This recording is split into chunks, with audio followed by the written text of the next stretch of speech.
Quanto impegno le è costato realizzare un presepe così curato nei particolari e anche così bello?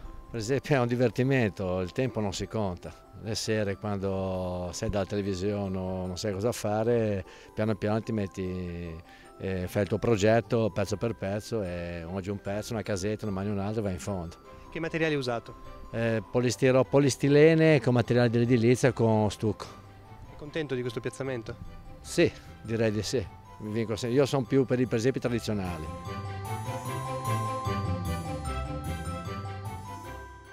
Con quali materiali ha realizzato il suo presepe? Con conchiglie, le varie conchiglie che porta al mare o che pure compriamo anche col mollusco dentro per mangiare. Come le ha messe insieme? E beh, metterle insieme è tutta una questione di fantasia, diciamo che è fantasia. Che soggetto ha voluto recuperare? Ma il soggetto riguarda sempre il mare, perché essendo conchiglie, essendo un materiale morto, a me dà l'idea di farlo rivivere, in poche parole. A che cosa ti sei ispirata per la tua natività?